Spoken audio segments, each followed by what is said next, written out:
ਵਾਹਿਗੁਰੂ ਜੀ ਕਾ ਖਾਲਸਾ ਵਾਹਿਗੁਰੂ ਜੀ ਕੀ ਫਤਿਹ।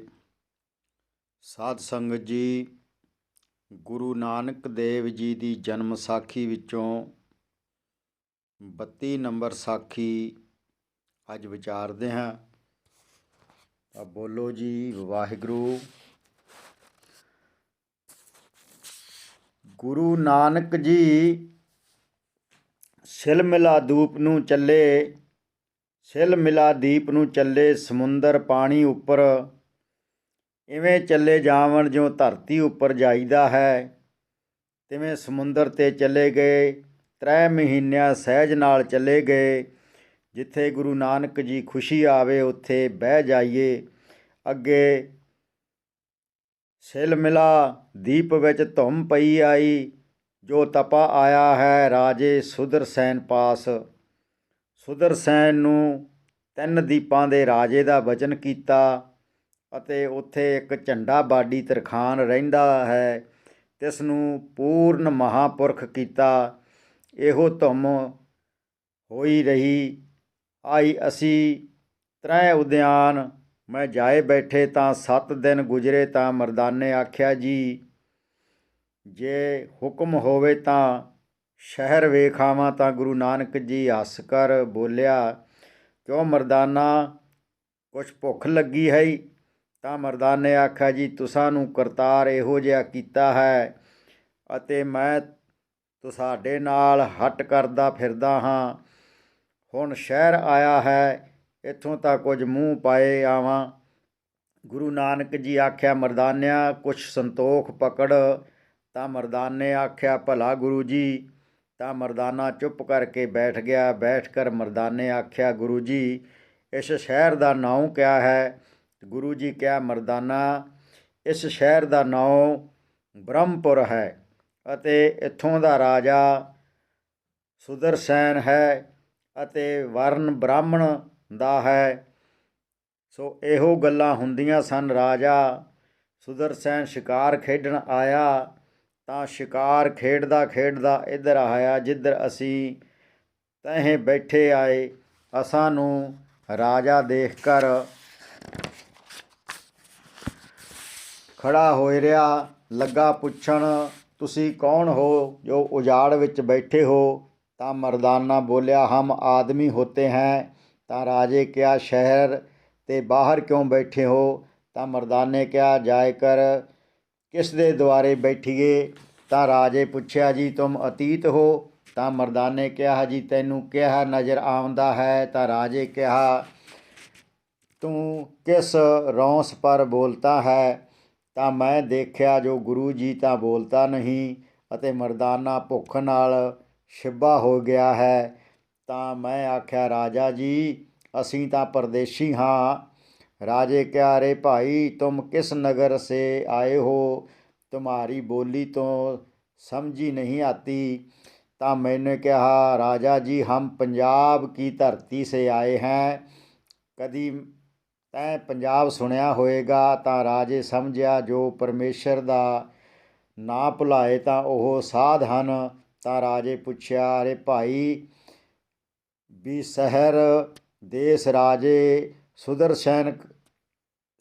सुदर्शन का है, तुम ओ भी देखा है? तो हम क्या राजे जी वहाँ से हम आए हैं। तो फिर राजे नू पूछा, जी तुम्हारा नाम क्या है और तुम होते कौन हो? तो राजे क्या, हम अपना नाम बतावेंगे पर तुम महंत का नाम बताओ। तो मैं आख्या, जी महंत का नाम नानक निरंकारी है अते मेरा नाम बाला है और इसका नाम मर्दाना है। ਤਾਂ राजे क्या, सुन भाई बाला, राजे सुदर्शन और झंडे बाडी को यही प्राप्त दे आया है, सच ही कहो। ਤਾਂ मैं आख्या, राजा जी यही ते आया हाँ, पर तू अपना नाम भी बताए, पर अपना वर्ण भी बताए और शहर का नाम भी बताए। राजा क्या, सुन अतीत, हमारा नाम सुदर्शन है और शहर का नाम ब्रह्मपुर है।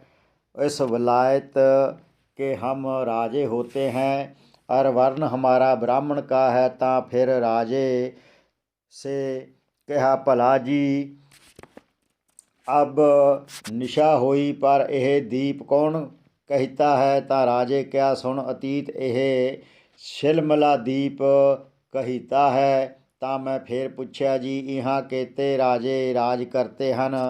ਤਾਂ ਰਾਜਾ ਬੋਲਿਆ ਸੁਣ ਭਾਈ ਅਤੀਤ ਇਹਾਂ ਤਿੰਨਾਂ ਦੀਪਾਂ में 18 ਰਾਜੇ ਰਾਜ ਕਰਤੇ ਹੈ। ਫੇਰ ਪੁੱਛਿਆ ਜੀ ਉਹਨਾਂ ਰਾਜਿਆਂ ਦਾ ਨਾਉ ਕਿਆ ਹੈ। ਤਾਂ ਰਾਜੇ ਸੁਦਰਸੈਨ ਕਿਆ सुन अतीत राजा के नाम राजा कंवल नैन मदरसैन सुदरसैन सुखचैन असनाहा सुगरसैन वीरसैन लालसैन रायसैन सुखसागर नाग परशुराम राजा अटका झटका शुद्ध समालका बुद्ध विवेक बालका राजा नैन जोत राजा बाल सिंगार राजा तुरंत रुंज राजा मगन राय जहाँ राजे राजा ठाका के नाम कहे तो मैं राजे सुदरसैन को कहा राजा जी इतनी बात तो कही पर जी इन्ना 18 राजा में सरदार कौन है। ਤਾਂ ਰਾਜੇ ਕਿਆ ਸੁਣ ਭਾਈ ਅਤੀਤ ਸਭਨਾ ਕੇ ਉੱਪਰ ਰਾਜਾ ਕਮਲ ਨੈਨ ਹੈ। ਤਾਂ ਮੈਂ ਕਿਹਾ ਰਾਜਾ ਜੀ ਇਹ ਗੱਲ ਕਿਉਂ ਝੂਠ ਬੋਲਿਆ। ਤਾਂ ਰਾਜੇ ਕਿਹਾ ਅਤੀਤ ਇਹ ਬਾਤ ਕਿਆ ਸਮਝ ਕਰ ਕਹੀ ਹੈ। ਤਾਂ ਮੈਂ ਕਿਹਾ ਸਭਨਾ ਰਾਜਾ ਉੱਪਰ ਕਮਲ ਨੈਨ ਨਹੀਂ ਸਭਨਾ ਦੇ ਉੱਪਰ ਰਾਜਾ ਸੁਦਰਸੈਨ ਹੈ। ਤਾਂ ਰਾਜੇ ਕਿਹਾ ਅਤੀਤ ਤੂੰ ਕਿਆ ਜਾਣता है। ਤਾਂ मैं क्या राजा जी मैं जानता हो जो मेरे गुरु नानक ने समना के ऊपर सुदरसैन राजा आख्या है। ਤਾਂ राजा सदरसैन क्या सुन अतीत तेरा महंत कहता है कि तू कहता है तेरा महंतता बोलता नहीं। मैं राजे नूं क्या सुन राजा मेरा गुरु तद बोलेगा जब कोई बुलावेगा। ਤਾਂ ਰਾਜੇ ਕਿਹਾ ਅਤੀਤ हम बुलाएंगे। ਤਾਂ ਮੈਂ ਆਖਿਆ ਬੁਲਾਏ ਰਾਜਾ ਜੀ ਸਕਤੇ ਹੈ। ਤਾਂ ਰਾਜਾ ਘੋੜੇ ਉੱਤੋਂ ਲੱਥ ਕਰ ਨੇੜੇ ਆਇਆ ਨਜ਼ਦੀਕ ਆਏ ਕਰ ਲੱਗਾ ਪੁੱਛਣ ਭਾਈ ਇਹਨੋਂ ਕੀ ਆਵਾਜ਼ ਕੀ ਹੈ। ਤਾਂ ਕਿਹਾ ਰਾਜਾ ਜੀ ਇਹਨੋਂ ਕੀ ਆਵਾਜ਼ ਕਰਤਾਰ ਕਰਤਾਰ ਹੈ।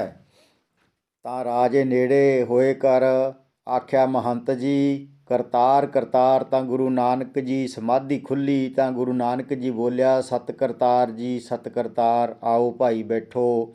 ਤਾਂ ਰਾਜੇ ਮੱਥਾ ਟੇਕਿਆ। ਤਾਂ ਗੁਰੂ ਨਾਨਕ ਜੀ ਕਿਹਾ ਆਓ ਰਾਜਾ ਸੁਦਰਸੈਨ। ਤਾਂ ਰਾਜੇ ਕਿਹਾ ਤੁਮ ਨਗਰੀ ਚੱਲੋ। ਤਾਂ ਗੁਰੂ ਨਾਨਕ ਜੀ ਕਿਹਾ ਰਾਜਾ ਹਮਾਰਾ ਨਗਰ ਇਹੀ ਹੈ। ਤਾਂ ਰਾਜੇ ਕਿਹਾ तुम नगरी चलो उजाड़ में बैठना क्या फ़ायदा है। ਤਾਂ ਗੁਰੂ ਨਾਨਕ ਜੀ ਕਿਹਾ ਰਾਜਾ ਅਸੀਂ ਫਕੀਰ ਅਤੀਤ ਆਹੇ हमको उजाड़ ही वस्ती है। ਤਾਂ ਰਾਜੇ ਕਿਹਾ ਜੀ ਨਗਰੀ में कोई ਭੰਡਾਰੇ की खबर ਲਏਗਾ। ਤਾਂ ਗੁਰੂ ਨਾਨਕ ਜੀ ਬਿਲਾਵਲ ਰਾਗ ਵਿੱਚ ਸ਼ਬਦ ਬੋਲਿਆ ਏਕ ਭੰਡਾਰਾ ਨਾਮ ਕਾ ਜਿਨ ਸਭ ਕਿਛ ਦੀਨਾ ਭੁੱਖ ਨੰਗ ਸਭ ਛੀਨ ਕੈ ਆਪਣਾ ਕਰ ਲੀਨਾ। ऐसा नाम न छोड़िए सदा संग हमारे लेखा कभी न पूछई मन मीत प्यारे। रहाओ भोजम उत्तम हम किया संतन प्रसाद जल शीतल हृदय पया हृदय में शांत वस्त्र ब्रह्म प्यारिया काया के संग 184 एक है तू है निरभंग।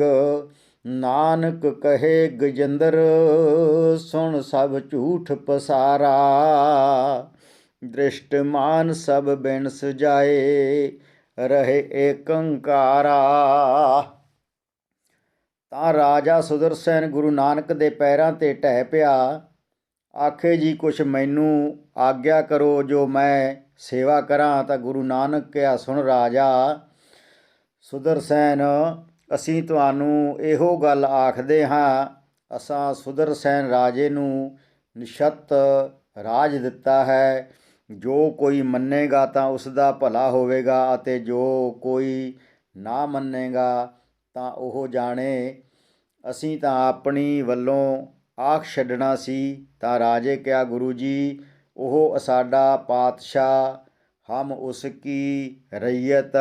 ਤਾਂ ਗੁਰੂ ਨਾਨਕ ਕਿਹਾ, ਰਾਜਾ ਤੈਨੂੰ ਕਰਤਾਰ ਚਿੱਤ ਆਵੇ। ਤਾਂ ਗੁਰੂ ਨਾਨਕ ਕਿਹਾ, ਸੁਣ ਭਾਈ ਮਦਰਸੈਨ, ਰਾਜ ਭਾਗ ਇੱਥੇ ਹੀ ਰਹਿੰਦਾ ਹੈ, ਇਸ ਨਾਲ ਨਹੀਂ ਚੱਲਦਾ। ਅਤੇ ਜਿਨ੍ਹਾਂ ਪੁਰਖਾਂ ਸੰਤਾਂ ਦੇ ਬਚਨ ਸਤ ਕਰ ਜਾਤੇ ਹਨ ਉਹ ਕੀਰਤ ਨਾਲ ਚਲਤੇ ਹਨ। ਰਾਜਾ ਮਦਰਸੈਨ ਕਿਹਾ, ਗੁਰੂ ਜੀ, ਅਸਾਂ ਸਾਡੇ ਬਚਨ ਨਾਲ ਕੰਮ ਹੈ। ਰਾਜ ਕਿਆ ਵਸਤੂ ਹੈ ਔਰ ਭਾਗ ਕਿਆ ਵਸਤ ਹੈ। ਤਾਂ ਗੁਰੂ ਨਾਨਕ ਜੀ ਬਹੁਤ ਉਸ ਪਰ ਖੁਸ਼ੀ ਹੋਇਆ। ਤਾਂ ਫਿਰ ਗੁਰੂ ਨਾਨਕ ਕਿਹਾ, ਸੁਣ ਰਾਜਾ ਮਦਰਸੈਨ, ਅਸੀਂ ਹੁਣ ਰਮ 'ਤੇ ਆਹੇ। ਰਾਜੇ ਮਦਰਸੈਨ ਬੇਨਤੀ ਕੀਤੀ, ਅਸਾਂ ਨੂੰ ਜਿਸ ਤਰ੍ਹਾਂ ਹੁਕਮ ਹੋਵੇ ਇਸੇ ਤਰ੍ਹਾਂ ਰਾਜੇ ਸੁਦਰਸੈਨ ਨੂੰ ਮਿਲੀਏ। ਤਾਂ ਗੁਰੂ ਨਾਨਕ ਜੀ ਕਿਹਾ, ਸੁਣ ਰਾਜਾ ਮਦਰਸੈਨ, ਜਿਸ ਤਰ੍ਹਾਂ ਸਾਡੇ ਅੱਗੇ ਬੇਨਤੀ ਕਰਦੇ ਹੋ ਇਸੇ ਤਰ੍ਹਾਂ ਰਾਜੇ ਸੁਦਰਸੈਨ ਅੱਗੇ ਖੜਾ ਹੋਵਣਾ।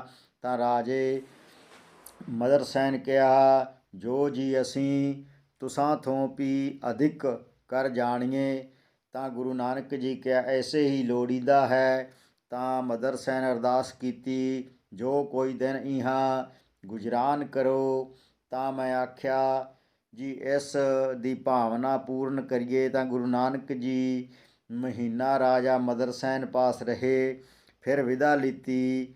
ਬੇਹਸਰ ਦੇਸ ਥੀ ਅੱਗੇ ਚੱਲੇ, ਸਿਲਮਲਾ ਦੀਪ ਤੋਂ ਚੱਲੇ। ਬੋਲੋ ਜੀ ਵਾਹਿਗੁਰੂ।